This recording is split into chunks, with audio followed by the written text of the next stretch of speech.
Streaming live. And we are rolling, folks. Yep. All right, everything is coming through pretty good. I should be ready to roll there. All right. And we are live, ladies and gentlemen. This is episode 9 of TV Memories, Arknolia and the Doctor, ladies and gentlemen.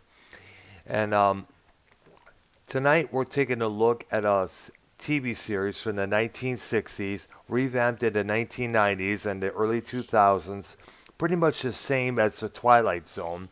Only the difference is this one was a lot more bizarre than the Twilight Zone. Yeah, it used a lot of monster themes Yeah. because for some reason they felt like that was something that they needed to approach. Yeah, a lot of freaky, and they had a lot more freakier monsters that they had on the Twilight Zone. Now we're talking about, of course, the Outer Limits, and we all know it's a familiar introduction. We now it has earned it a very loyal audience in the very first season. It was so devoted that a lot of people were reported to take a TV set with them if they had to be away from home. That's how wild this TV series was. They would not miss episode as home recording did not exist just yet. This is years way before the VCR would emerge. Right. Remember, this is the 1960s. The second season, however, fared poorly in the real Nielsen ratings after moving from Monday to Saturday night, going against Jackie Gleason's program there. Well, it's funny how networks do this. They have a show that's wildly successful, doing real well in a certain time slot, and then they say, "Oh, hey, let's move it to this dead spot. Maybe we can liven it up." Well, it really doesn't work that way. Yeah, They've done it with more shows than I can remember, where it starts good, it's real hot, doing real well, and then they say, "Oh, let's move it to this dead spot." They move it to the dead spot, and the show dies. They yep, get a few viewers, but not a lot. I know. And now the series itself aired on ABC. It was, of course, from the, of course, it started many. Let me look it up here. Son of a name goat. It started from 1963 to 1965 at 7:30 Eastern Time p.m. on Monday nights, and it was often compared, as I mentioned, to the Twilight Zone, but a lot greater emphasis on the sci-fi genre and its stories, more than just stories of fantasy or the supernatural matters. Now, of course, Yeah, because actually the Twilight Zone had a lot of stories that were just stories. yeah. There wasn't anything about them other than they were just stories. And then a lot, of course, as we know, the series was revived in 1995 and aired on the Showtime network from 95 to 2000. And then later on in 2001 on the Sci Fi Channel until its cancellation in the following year. And in 1997, the Zanti Misfits, an episode which was one of its earlier episodes, Which was I ranked at. noticed you picked it up for your thumbnail. Yep, was on a. Oh, those bugs creeped me out, man. When I saw them as a kid, man. Oh It was, yeah. yeah, it was ranked 98 on TV Guide's 100 greatest episodes of all time. And as of April of last year, a new revival was slated to be in the works on another premium cable network. But so far, we have yet to see that there. It's funny. The anthology theme has had a lot of pretty decent anthologies. I mean, I can think of the Alfred Hitchcock show, which came even before this Twilight Zone or Outer Limits. And Boris Karloff had one called The Thriller. Oh, yeah. Then there was Amazing Stories. I mean, there's been a lot of really good anthology type shows. Tales from the Crypt Keeper. Oh yeah, Tales from the Dark Side. Yep. Yeah, hey, we Are could You Afraid of the Dark, which ran on the Nickelodeon network for many years in the 80s? yeah we could cover a lot of ground going over an anthology on these shows. Man, there's lots of them. Oh, yeah, we cannot forget The Hitchhiker, also on HBO. Right, Yeah. right. Well, the fun thing about the Hitchhiker, if you want to look at it that way, was because it was on HBO. There's some nudity in that show. Yeah, it's true. Yeah, a lot of naked chicks in that here and there. Same with the Outer Limits on Showtime. Yeah, exactly. Of course, it would. They would. Of course, obviously it's a cable network. They get entitled to get away with it there. Yeah, those particular pay-per-views type things. Well, it's not per view, but pay channels. That sort of thing happened. Yeah. Now, of course, as we all know, the introduction, as we know, the Twilight Zone. It would open with a preview clip followed by a controlled voice narration, was mainly ran over visuals of what is called an oscilloscope, using an or George Orwell type of theme of taking over your television. The Yeah. narration ran as follows, quote unquote, there is nothing wrong with your television set. Do not attempt to adjust the picture. We are controlling transmission. If we wish to make it louder, we will bring up the volume. If we wish to make it softer, we will tune it to a whisper. We will control the horizontal. We will control the vertical. We can control the range, make it flutter. We can change the focus to a soft blur or sharpen it to a crystal clarity. For the next hour, sit quietly, and we will control all that you see and hear. We repeat, there is nothing wrong with your television set. You are about to participate in a great adventure. You are about to experience the awe and mystery that reaches from the inner mind to the outer limits. And after the end of the episode, they say, we now return you to your control to your television set to you. Until next week, at the same time, when the control voice will take you to the outer limits. Now, later episodes would use one of two shortened versions of that introduction. The first episodes, the intro and on title screen was followed by the narration with no cold open or preview clip. The control voice was done by actor Vic Perrin. Yeah, that whole bit was really memorable. Yeah, it was. I know there was. I believe it was also a sampled a couple of times by this Boston-based industrial group called Manufacture. They sampled a couple of lines of that the original introduction onto a song called, what was it called? There was a Passion for the Future. It's from an album they put out in 1989 called Terror Vision, which I do recommend everybody out there. There were about total 49 episodes were produced. It was one of many series that was a lot of ways influenced by, of course, the Twilight Zone and science fiction theater, although it ultimately proved influential in its own right. In the unaired pilot, the series was called Please Stand By, but ABC rejected that title, and of course NBC would later approve it for their 1979 comedy series. Series creator Leslie Stevens retitled it The Outer Limits with a couple changes. Now, the pilot aired as the premiere episode, the one titled The Galaxy Being. Now, writers for the program included creator Stevens himself, Joseph Stefano, who later was a who was a screenwriter for Psycho, Hmm. who was also the season one producer and creative guiding force. Stefano wrote more episodes on the show than any other writer.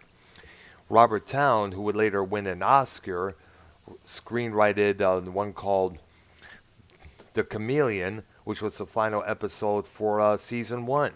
Two Right. especially notable season two episodes, Demon with the Glass Hand and Soldier, were written by Harlan Ellison, while the former Yeah. episode winning a Writers Guild Award.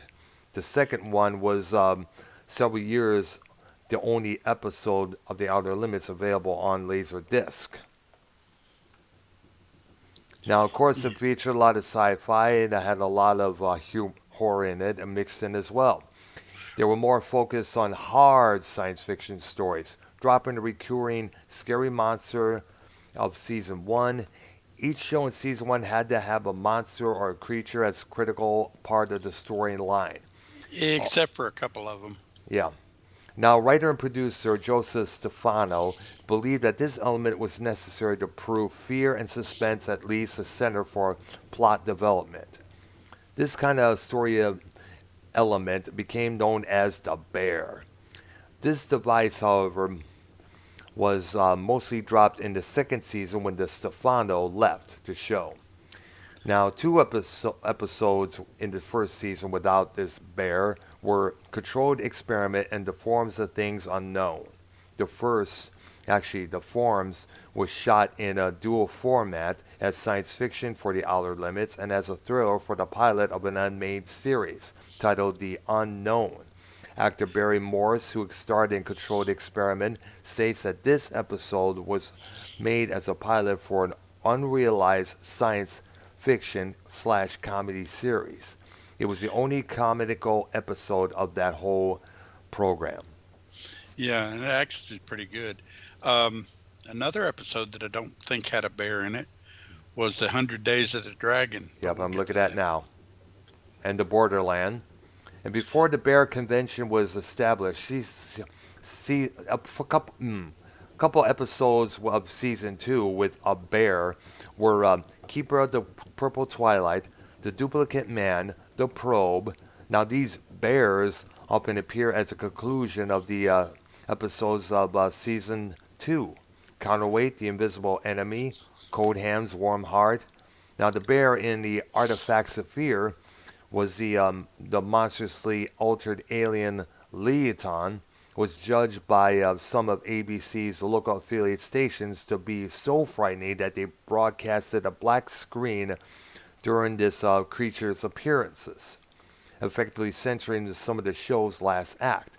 And in some parts of the U.S., the Thetan footage was tape delayed until after 11 p.m. at nighttime. And others, it was not shown at all. Yeah, and it's funny because looking back on those episodes as a kid, they some of them were scary, but really looking at them now, they're not all that scary. I guess we've gotten desensitized to that sort of Yeah, thing. it's something that happens when you grow older there.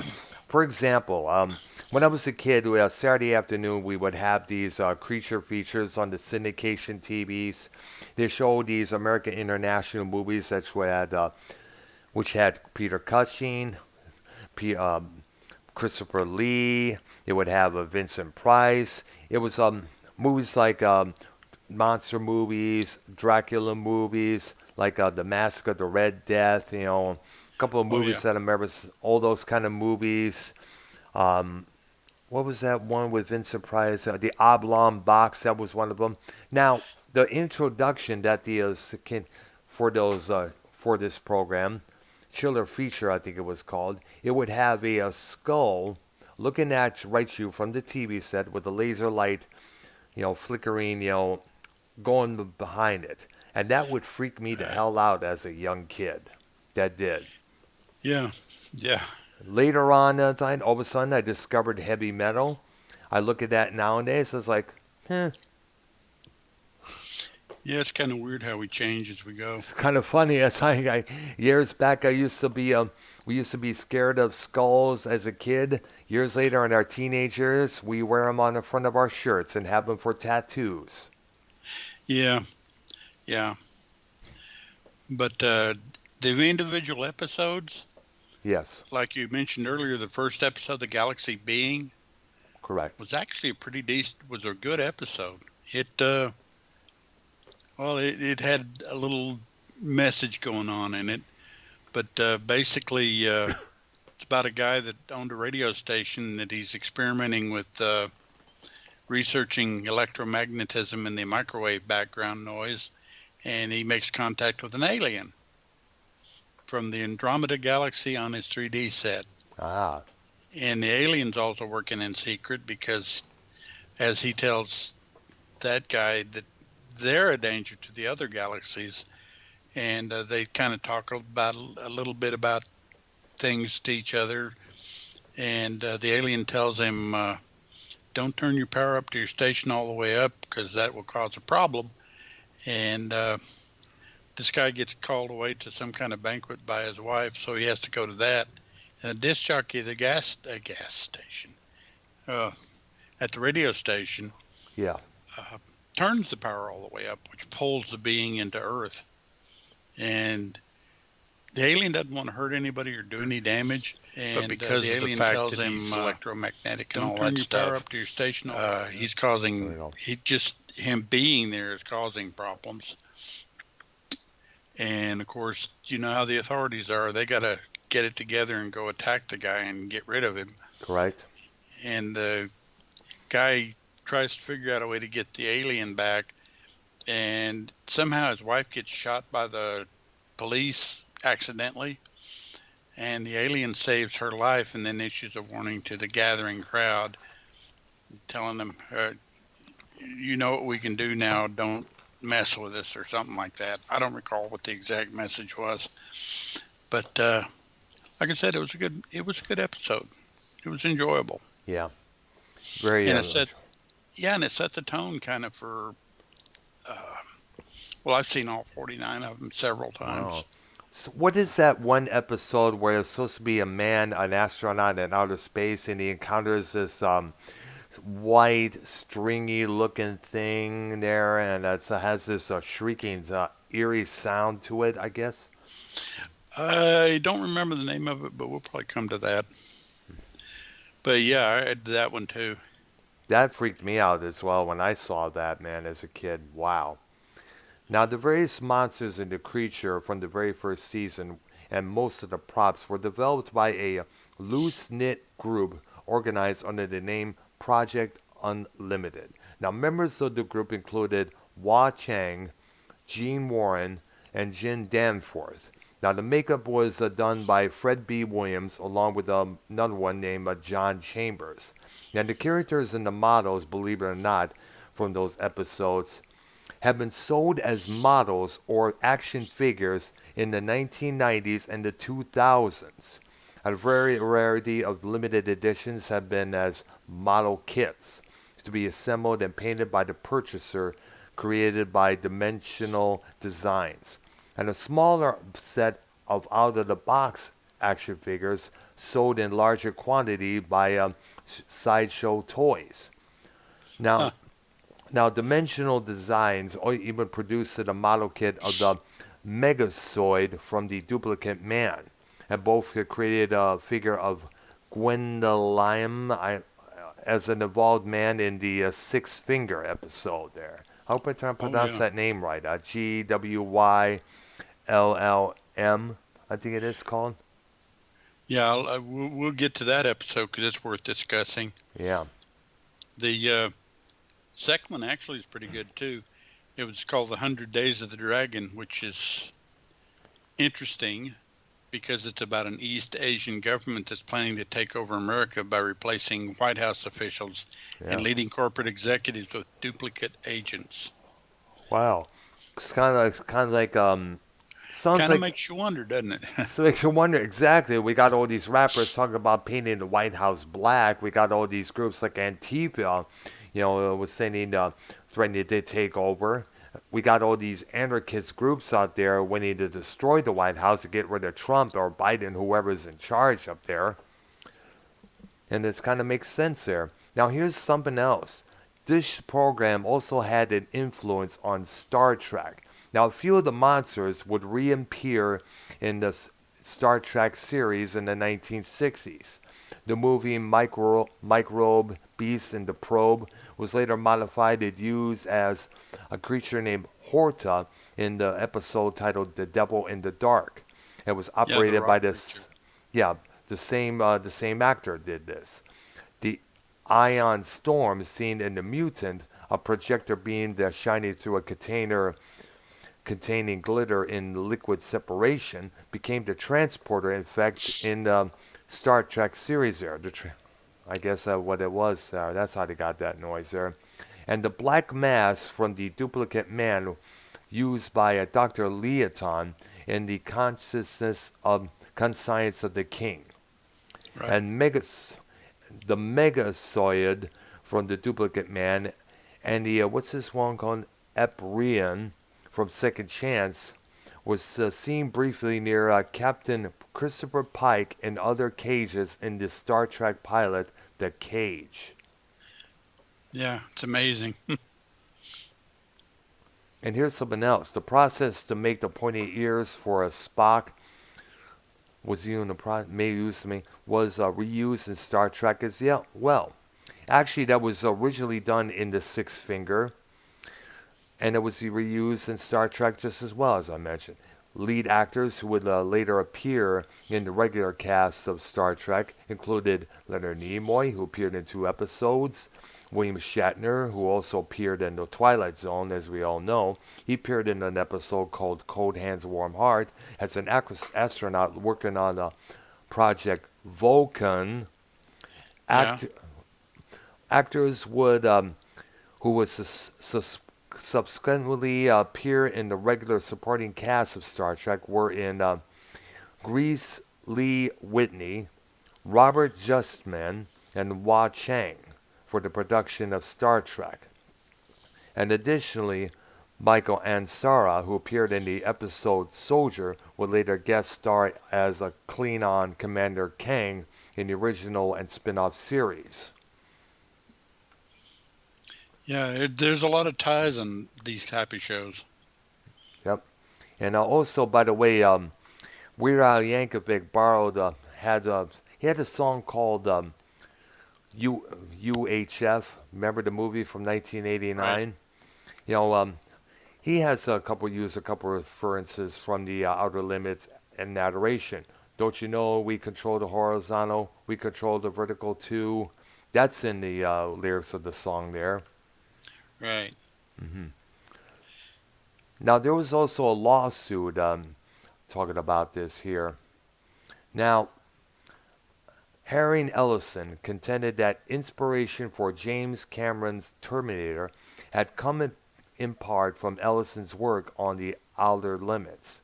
Cameron conceded the influence. Ellison was awarded money, and at end credits mentioned in the original first Terminator in 1984, stating the creators wished to, quote, acknowledge the works of Harlan Ellison.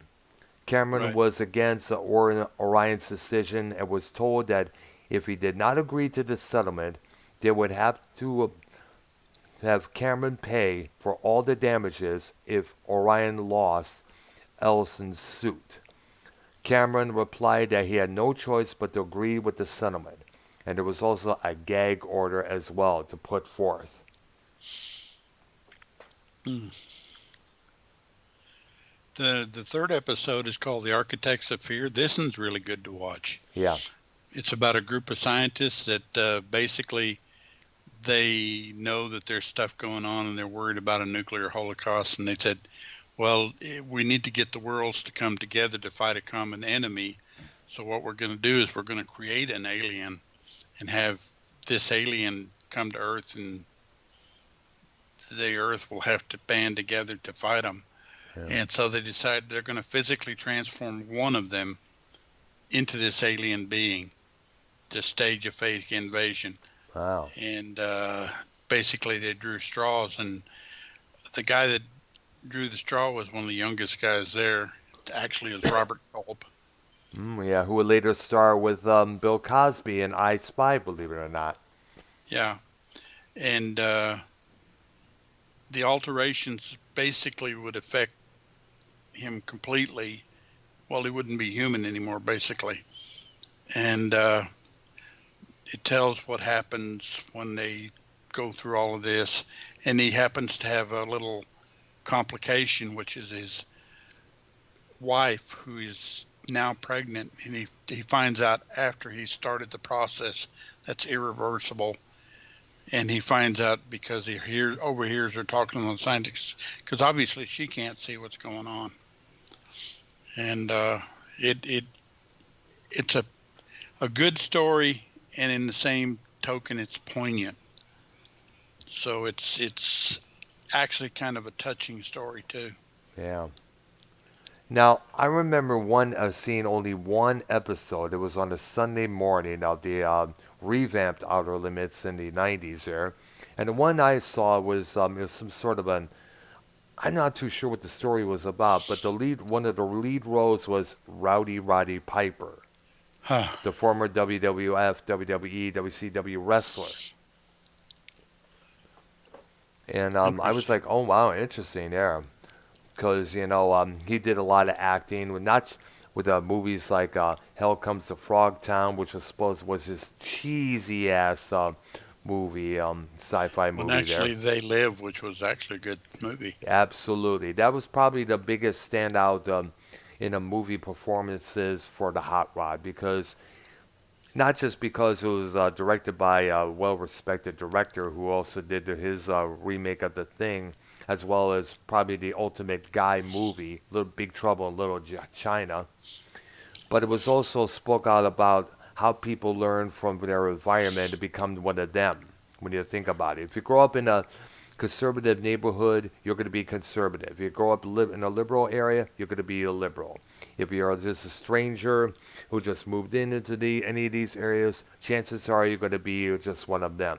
And I guess the aliens and They Live, they came down there, learned all the ways of greed, corporate, and they decided, to follow that path.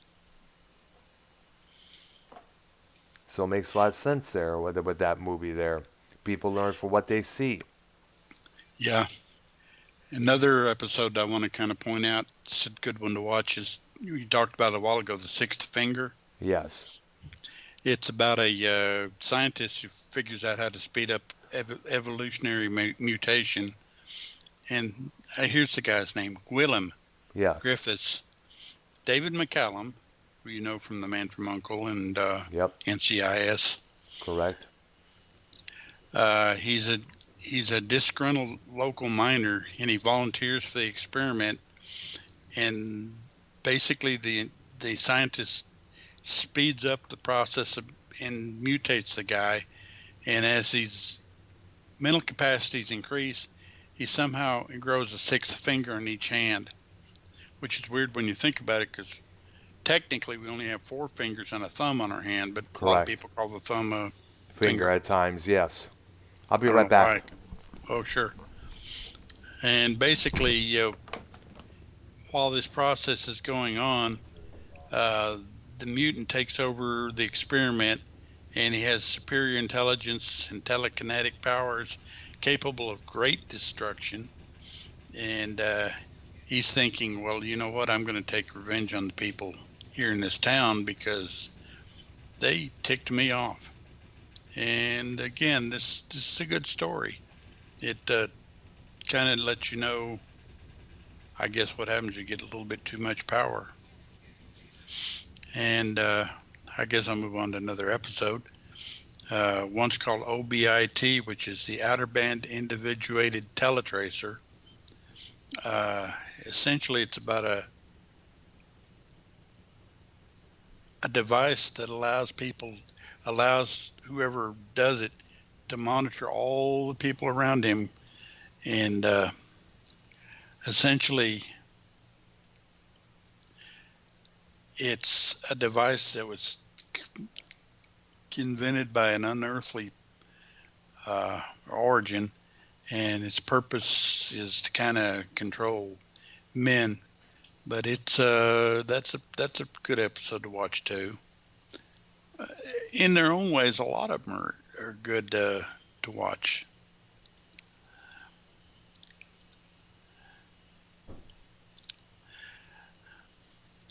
But another one that's interesting is Corpus Earthling, which is essentially they look like rocks, and they're thought to be rocks, and no ordinary human can detect what they are except for one guy that has an implanted metal plate is hearing them, and he's not sure exactly what's going on. And the rocks kind of figure out, being aliens, that he's hearing them, and essentially they set out to kill him because they're wanting to take over Earth, and they're able to take control of people except for him because of the plate. Yeah. I'm looking at the one of the most well-known episodes that really freaked me out. It gave me a little bit of nightmares as a kid. Of course, we're talking about the Zanti Misfits. Oh, we'll get to that one. That's a little later on. Okay, definitely. But that is definitely one worth watching. Absolutely. All right, anything Yeah. else? Go ahead. Yeah, I was looking to see some of the other ones. I'm obviously skipping some. All right, there. Uh, but because I'm skipping them doesn't make them. Okay, we can go to the Zanti Misfits. Okay, definitely. Because this one freaked me out. I was saying before he got on the air, while I was looking at the thumbnail, I was like, an alien world dominates Earth, provide a penal colony for its criminals. And these criminals are grotesque-looking, rat-sized, ant-like insectoids with almost human faces. Now, these are basically gangster ants. Ants with attitude, AWA. When you think about it. Yeah, but essentially they land on Earth near a ghost town, and the military forces have been there to cordon off the place. And what happens is somehow a bank robber and his girl Friday or whatever they're called uh, bust in and cause a little bit of a problem. And basically, the bank robber he sets them off, and the misfits, the penal misfits, kill their guard, and then they go nuts and go all over the place in there. And basically, the military has to get rid of them, so they go out and they kill them one by one, and they kill all these little misfits and such. Wow. And essentially, after that, they're fearful that the control planet is going to do something to them because they killed all those misfits. Yeah. But instead, the control planet congratulates them, and it said that since we couldn't kill our own, we You sent did them the job. there. Yeah, Jenna Yeah, there so we can kill them. and they said that they sent them there because you were the experts on killing, Mm. and so yeah, thank you. And Thank you. so Did us a favor. You did our executions for us. yeah, that's essentially what it amounts to. I see. We'd be like, you don't have to thank us, but you do have to pay us. Yeah, and the one you mentioned a while ago, controlled experiment. Yes. This was a pretty good one too, because basically they have a little monitor. Well, they have a little device, the monitors do, and one of the researchers wants to go and see what's going on, and he wants to investigate the concept of murder.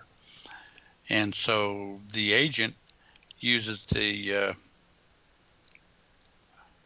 guy that's doing the research uses the agent, so they kind of want to go review this, so they have a device that can manipulate time. So they find a murder scene and they do it over and over again so they can kind of see what happens, what causes it, what, because they're unfamiliar with it. And the agent, or not the agent, the researcher finds it unable to resist the opportunity to tamper with time.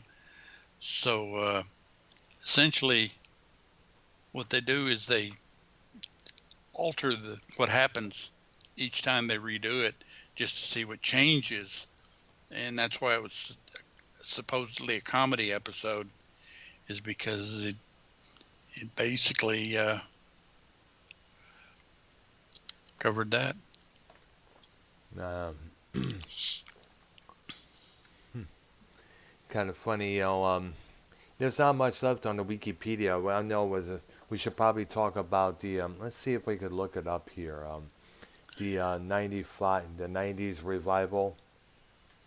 Yeah, and I'm kind of looking to see if there's some other episodes that are worth mentioning. Like I said, there's a pretty good bunch of them that are good to watch. And actually, I would suggest Hmm. that this is worth binge watching. Okay, I'm looking up right here on the Wikipedia. Thank goodness for that. There was about 7 seasons altogether. And oddly, I didn't see many of those. All right. Well, like I said, I only saw only one there with, of course, Roddy Piper. There was the Sand Kings.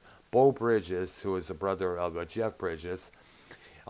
He plays a man named Dr. Simon Caresses. His research for the government on Martian life is aborted because one of the specimens almost escapes into the natural environment. However, Kretz doesn't agree with the abandonment of the project and decides to continue his experiments on his barn. He strongly believes that the insect-like species are actually sediment, and he steals some sort of a sand containing Martian eggs from his lab, then creates a makeshift incubator to hatch more of these Martian life forms. In the meantime, Crest deals with growing discord with his wife, played by Helen Shaver, over financial troubles. His obsession with work and the stress of concealing the stolen alien life forms of the former supervisors of the government lab. Crest comes to believe that he is a god to his Sand Kings, and they build sand structures and reassemble his face. Now, the face is looking across, unlike the face on the Mars, which is looking up.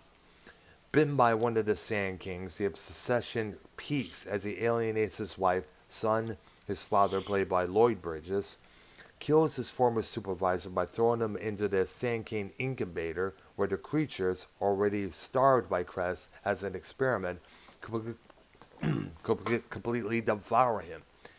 In the end, Crest attempts to destroy all the Sand Kings but fails, and in the epilogue of the episode, a colony of Sand Kings is shown surviving in the wilderness. Hmm.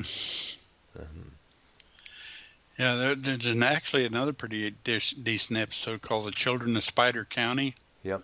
It's about a group of young prodigies that vanish, and nobody knows why or what happened to them.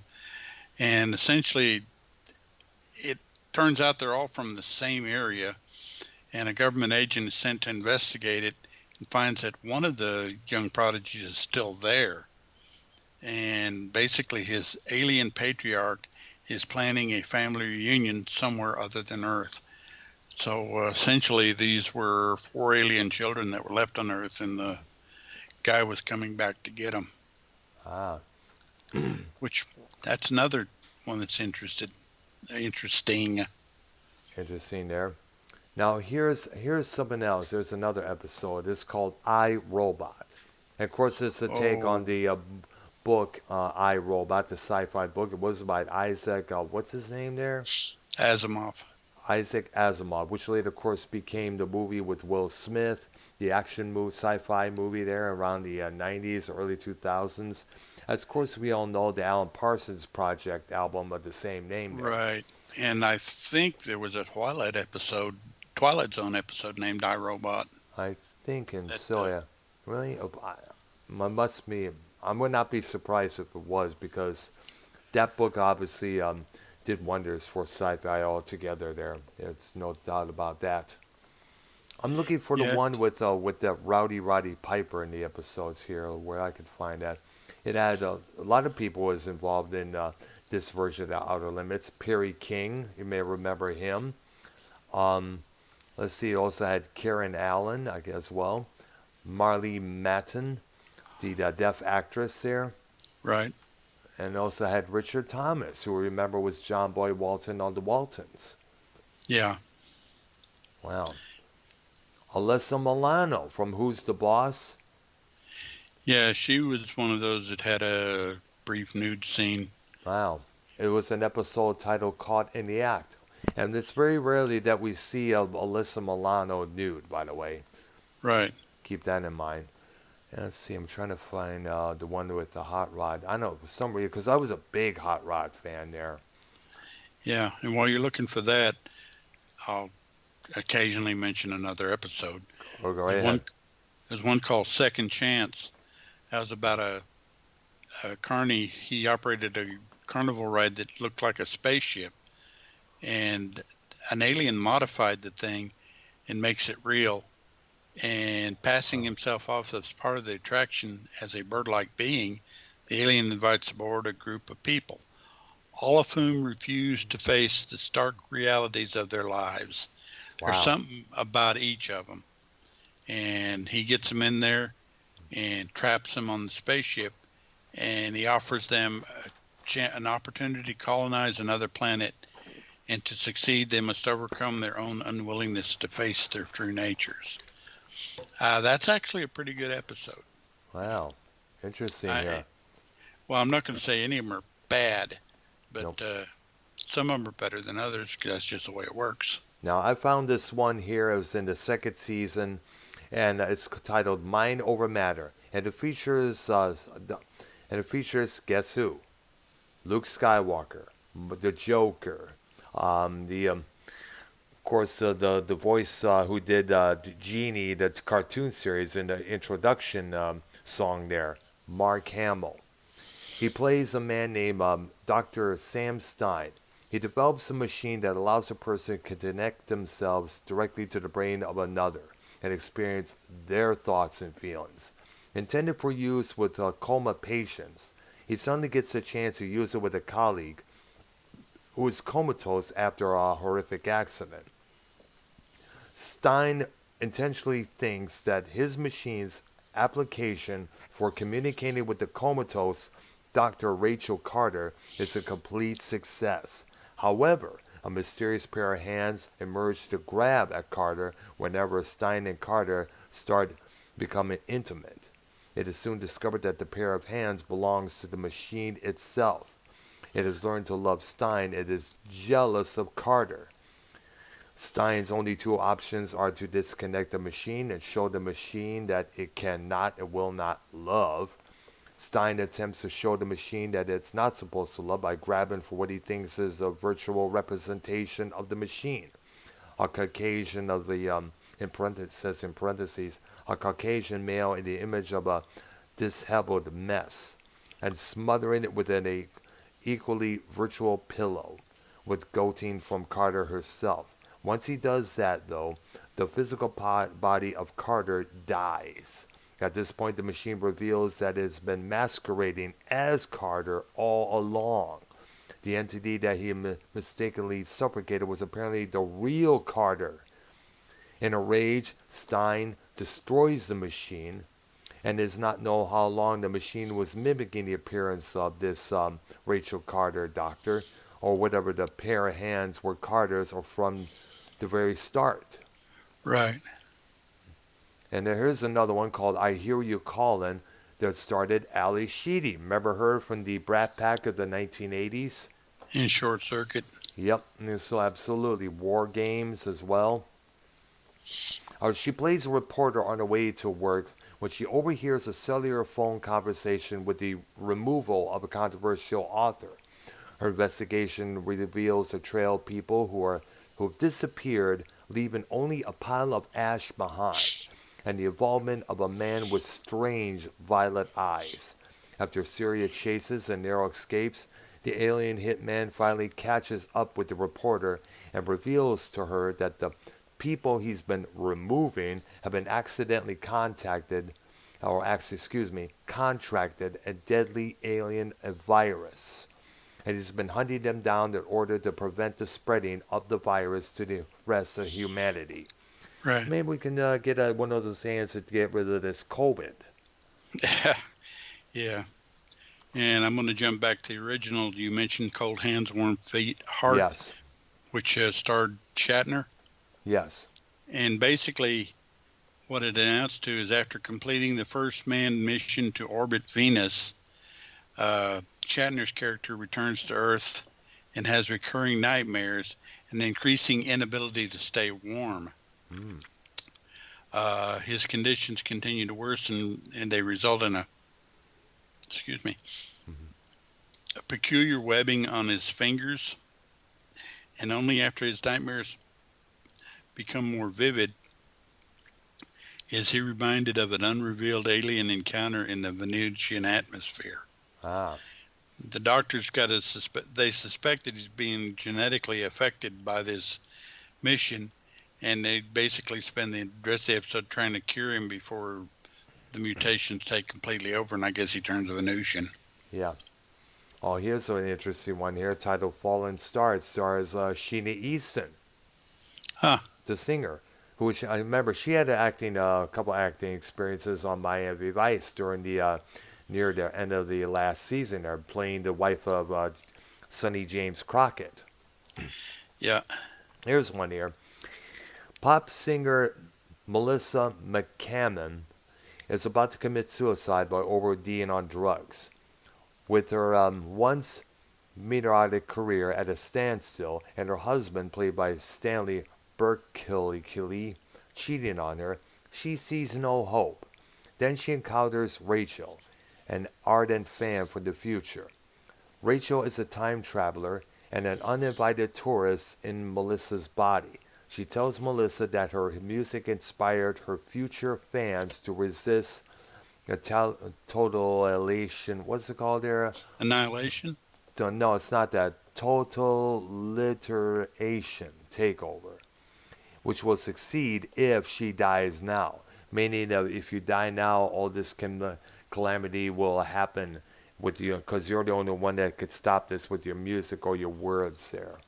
However, special authorities are out to punish Rachel for her crime, as time traveling and using a host body plus the changing of a past is considered a serious offense she must take care of. The authorities from the future want Melissa dead and resort to anything, including murder, to perverse her vision of the past. The final scenes show Melissa on the stage in her friend Janet's body, singing to an audience. Wow. Yeah, interesting there. A couple I other mean, people. Oh, sorry there. I'm looking at some of the people who are starting here. You heard of the name Glancy Brown? I'm not familiar with that name. Not though, but I think I heard it a couple of times. Oh, Brent Spinner from the Star Oh, Trek Brent The Next. Spiner. Yeah. Brent Spiner, Data. yes, he started in the Deprogrammers episode there in the second season there, and of course, let's see here. Neil Patrick Harris. He's in an episode titled From Within. Yeah. And Joanna Gleason, I think you may have heard of her. And Hmm. also, she was in an episode titled Inconstant Moon with another doctor, not actually a person playing the doctor, Michael Gross, who played the father in Family Ties with Michael J. Fox and Justine Bateman. Yeah. They both these outer limits Go ahead. had a lot of big people in them. Yeah, well, not That at necessarily the time big. they may not have been big, but We're big they at the certainly time. became big. Yeah, absolutely. Well-known names, to basically put. One episode titled Vanishing Act featured John Cryer, who, as you remember, starred in a couple of teen movies as well as co-star on Two and a Half Men, and now as Lex Luthor in the Supergirl, the CW series. David Hyde Pierce, who remember was on the Frasier TV series, he was in an episode titled The Sentence. Yeah. And I just ran across another one in the first iteration of Outer Limits called Demon with a Glass Hand that you mentioned a while ago. Yes. And this is the Harlan Ellison story. Ah, And essentially, it's about a guy that has no memory of his life beyond 10 days ago. And his left hand, made of glass, seems to be a speaking artificial intelligent computer. Three of the fingers are missing, and they got to be found so that he can figure out what his purpose is. And he's being hunted by human-looking aliens that essentially they tell him that they're all from 1,000 years in the future, where Earth has been conquered. A plague has destroyed all life, and all humans have mysteriously vanished. wow. Trent successfully recovers the three missing fingers and discovers he is not actually a man, but a Wow. robot. Wow. And within his abdomen, stored on a gold wire, are the human survivors of the alien invasion of the future, whom he must safeguard until the events of the future have become the events of the past and the plague is dissipated. Wow. So essentially, it sounds like a Harlan Ellison story. I mean, Harlan Ellison was a strong believer in, how can we? Harlan Ellison's a good writer. Here's one that's interesting. There was a thing called The Revelations of Becca Paulson, and it was based on the story of the same name by Stephen King, believe it or not. Hmm. Becca Paulson accidentally shoots herself in the head while watching a soap opera. The bullet lodges in her brain and begins to have some strange effects. In a stroke of luck, the bullet doesn't kill Becca, but her severe brain damage causes her to hallucinate that the picture of a tuxedoed stranger on top of the TV who calls himself the 8 by 10 man. In the original story, it was a picture of Jesus talking to her. Hmm. Under the advice of the 8 by 10 man, Becca eventually decides to kill her worthless husband in a bit of what they call damage salvatory, yeah. Rigs up the television under the instructions of the 8 by 10 man to deliver a fatal electronic pulse to whoever touches the knob. Like you touch this, you get electrocuted. Bzzz. Right. Now, Becca, in the end, tricks her husband into touching it. But soon as he begins to fatally be electrocuted, she suddenly realizes what she has done and tries to save him. All she does is, after the circuit, by touching him, and the two fall dead. The victim of a tragic quirk of fate that was, in the end, far from lucky. Now, the name Paula Becca Paulson was also featured in the Stephen King book The Tommyknockers from 97. No, 87, my bad. Wow. And this one episode, Music of the Spears, features Kristen Dunst. You remember her from, Hmm. what's it called, Bring It On, a couple others. The Interview with the Vampire with Tom Cruise and Brad Pitt. Yeah. No. I just ran across another episode on early Outer Limits called Yeah. iRobot. Oh, yeah. The one we just talked about there. Right. I wonder if it's related to the original story there or something, take of it. In the credits, they don't credit the original story, So it which is must, kind of weird. which must be original story there under Dan there. Melvin Van Peebles, he's a actor, accomplished director. And we know his son Mario Van Peebles very well. He directed this one episode called Bodies of Evidence, which a crew at the space station began to see visions of loved ones or enemies that lured them to their deaths. After 3 crew members died, the remaining 2, including Captain Clark, escaped to Earth, where Clark is accused of murdering his crew. His ex-wife defends him by suggesting that the crew was driven insane by the experimental chemical known as sorosine. Hmm. So it's kind of like I don't know if it's a trial that comes afterwards or whatever it was here. And I'm looking at the stuff for episode 4 right now, which came out in '98. The only 2-part episode was one called The Inheritors, which basically starts out about 4 U.S. Army soldiers with nothing in common other than having served in Korea and been shot in their heads, cheat death, each attain an IQ of over 200, and they suddenly start working together on a mysterious project. I think And Joe Cronin is in the chat right now on my end. Hey Joe, if that's you, feel free to call in. We'll definitely take your call, dude. oh, Yeah, come on in, Joe. We're happy to have you on this discussion here. I'm looking at this one episode here. It's let titled. me finish on the one I had. Go ahead. And essentially, intelligence officer discovers that what they're doing is they're building a starship and they're recruiting handicapped children to live on the ship. Ah, And he's afraid that these children are going to be victims of alien abduction. And then the second half of that two-parter, the guy locates the spaceship, which is protected by a force field, and confronts the men, begging them to turn the field off and release the captive children. And they didn't tell him that the children are not captives, and that the superior alien intelligence behind their project has healed the children of their handicaps and needs the children to inherit and continue their culture when their dying species becomes extinct. If the children remain on Earth, their handicaps will return. Outcasts on Earth, the children and the enhanced Earthmen have voluntarily agreed to leave Earth for a new world and preserve the legacy of the aliens. Ah, interesting there. Yeah, Now, it's a good episode. yeah, I'm looking at this one episode. Here's one called Relativity Theory. And guess who stars in this one? Melissa Gilbert from Little Huh. House on the Prairie, although some of those Hallmark movies there. And also tried to run for some sort of a political office in my home state of Michigan a couple of years back there. I'm going to see if we can get Joe Cronin on here. I'm going to message him on Skype. Okay.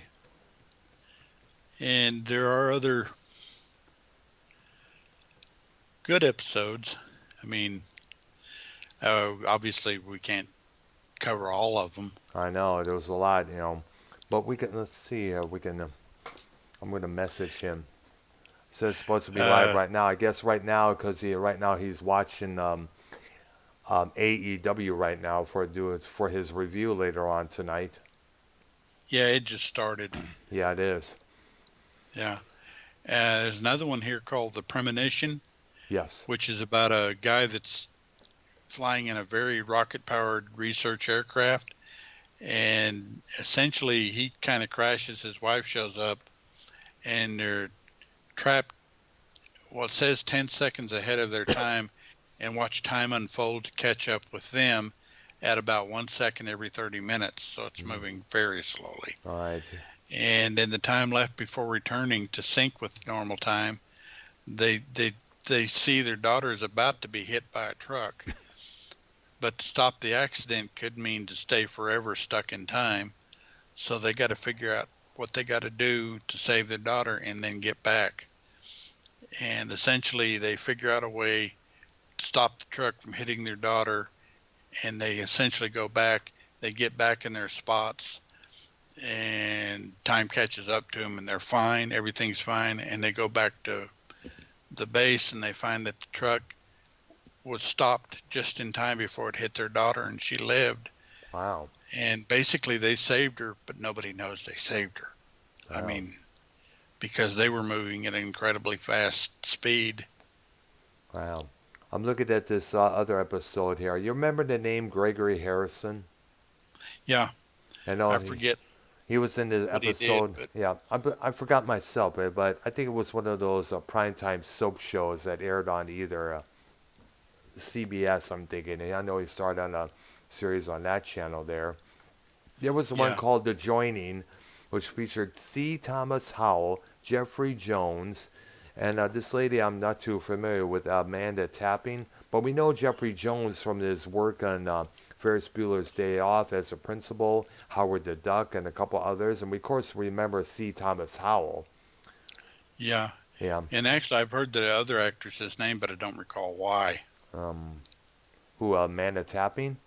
Yeah, Hmm. but I don't recall why or how I've heard the name. Let's look it up here. Let's see here. She's a British Canadian actress and director. She's best known for in the portraying Samantha Carter in the sci-fi series Stargate SG-1, Stargate That's Atlantis, where I and probably heard Stargate it. Universe. That's probably where, because I used to Yeah, watch Stargate. I remember being the late nights on Sunday evenings when I would come home from Lipstick's nightclub. I would tune on and see what was on the tube there, watch that for a while, and one of those that show would be one of the programs on at that time of night. Yeah, the SG-1 was good, and I liked Atlantis, and I don't recall if I ever saw Universe, but that was actually a pretty good show. There's this one called Monster. It starred Robert Guillaume. You remember him Yeah, from Benson. Benson, the TV show Benson. He also took over the lead in the Phantom of the Opera, play, Broadway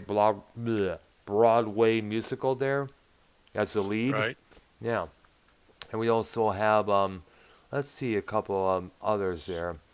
Oh, another star from the series Benson, Renee Auberjonois, I Yeah, think it is. Robert Joyce, I think it is. Yeah. Yeah, I think it is. He played a Clayton Bindigat. What's that guy's character's name from that show?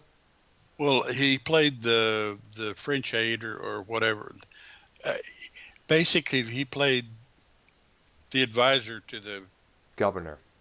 yeah. Yes. And also, you may remember he was in Star Trek Deep Space Nine. He was Yes, I the remember. changeling. Yes, yes, I remember that. And well, He was the changeling guy. I see. Yeah, interesting there. Of course, let's see. I'm looking on here. Yeah, let's see here. Got a couple here. This is on season 5 right now. I'm waiting to see if um Joe is on air. Joe, if you're listening, ah, Real Fuck TV is on in the Midnight Chat. What's up, Minnesota Vikings fan? What's up, dude? We're trying to see if Joe Cronin will probably join the program here.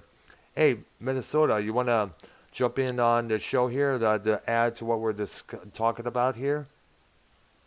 Just let me know in the chat or on Skype or whichever if you want me to add you, dude.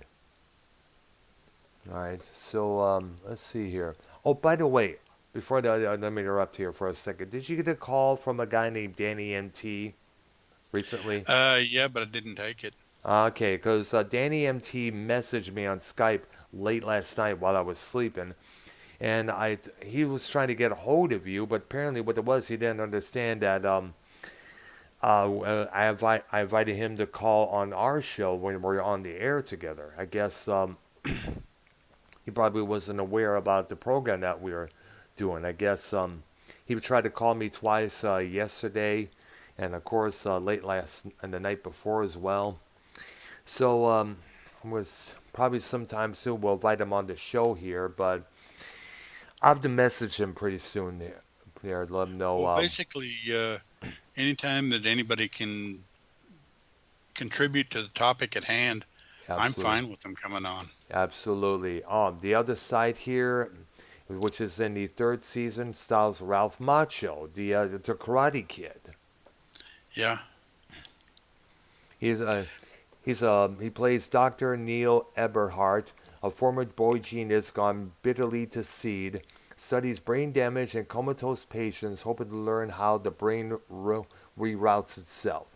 Despite having a revolutionary new machine to work with, which is known as the neutral intercortex stimulation array, or NISA, the doctor is getting nowhere. And to make matters worse, his valued assistant, Vince Carter, just left. All of a Right. sudden, Neo has a breakthrough. The brainwaves of two patients who are comatose, Adam and Lisa, fall into sync while they hooked up to the NISA, and one of them whispers the other's name. Neo knows he's onto something and tells his boss, Marty Marty Kilgore. That's the name of the boss here. What Neo does Right. not know is that Adam and Lisa have landed in idyllic parallel subconsciousness and are fallen in love. And as Adam and Lisa get to know each other, Neo continues his research, now joined by his ex-girlfriend and colleague, Janice Claymore, played by Susanna Hoffman. Just desperate to try the technique that other comatose subjects, Neo loses patience and makes the journey himself. After giving himself a calculated overdose of the fentanyl, what's that? Fentanyl? Fentanyl sounds like. Fentanyl, yes. He hooks himself to the NISA and launches himself into the world where Lisa and Adam are. He catches a glimpse, but he's pulled back at the last minute, leaving him more determined to find a way to rescue his patients from the other side. But do they want to be rescued? Right. Or does because does Neil really want to join the other side? Kind of question there. Understandable. Probably getting so fed up with the world that's around you when it'll cross over to the other side, you know? Right. Yeah. All right, we got so many more up here that we could talk about here, but I think we may be running out of time if unless you want to go on even further. No, there are others worth covering, but like you said, we're kind of running short on time. We are here, yeah. I also got to probably get ready to go to bed in about a couple hours here. I start at 8 in the morning there at my new job there. So once again, we are have a list of episodes from the 1990-2000 version of the Outer Limits there. Apparently, when that sci-fi program gets a lot of credibility from fans and sci-fi legions all around, you can rest assured that the somewhat the elite actors around the Hollywood circuit will be aboard. Yeah, it's funny. They even did a remake of the Alfred Hitchcock show Yeah. without Alfred Hitchcock, Oh yeah, I'm not surprised. You know, which is kind of weird.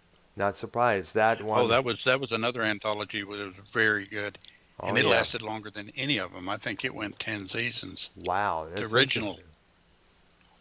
Wow, interesting. We got to cover that sometime soon. There, that's I for think sure, man. so. Yeah, absolutely. Well, like I said, we could spend the next 10 episodes on anthology shows. There are Yeah, that many good ones. yeah, absolutely. There. Well, we'll talk about it and figure it out, I guess.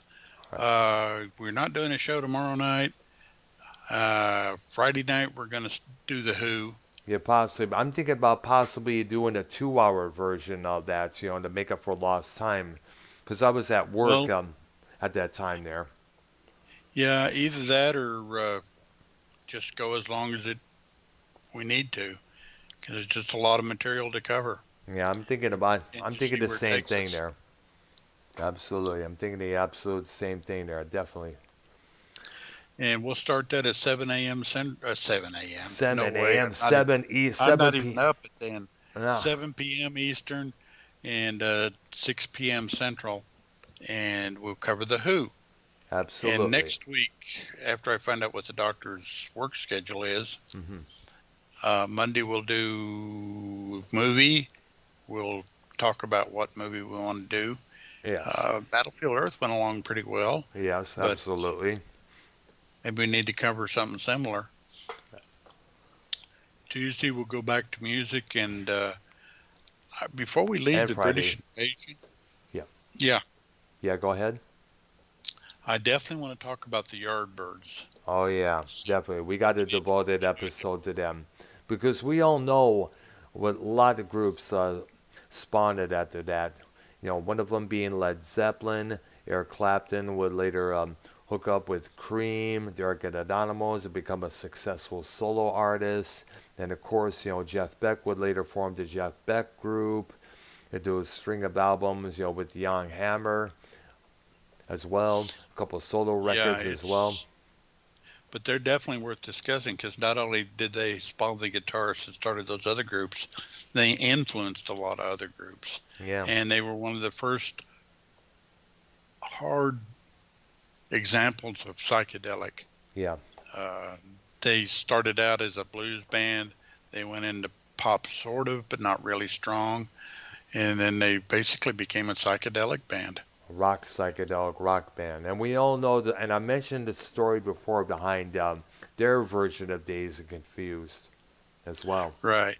All right, And then on Wednesday, we'll discuss another TV show and we'll think about a few possibilities. But I'm kind of thinking we need to stay with the anthology theme and do another one of the anthology shows. absolutely. And I guess we just need to kind of think about which one we want to do. I say we look at Alfred Hitchcock, definitely. That sounds good to me. Yeah. And that one's big enough that it might take two, but we'll go with one and see what happens. Okay, there. All right, that's going to close it out for this evening here. We're going to, I'm going to get a couple of things done there, possibly something to eat there, and then later on turn in for the night and get ready for work tomorrow there. Now I start in the morning, so hopefully I should be able to get done in a reasonable time there to join Real Fuck TV with Minnesota Vikings fan and his cousin Silver Roll Hunter. So that's going to do it for tonight. Our episode, TV Memories episode 9. Look at the Outer Limits TV series there. Right. All right. For Arknolia and myself, you guys and gals have a good one. Bye bye. Bye. All right, that was a pretty good episode there.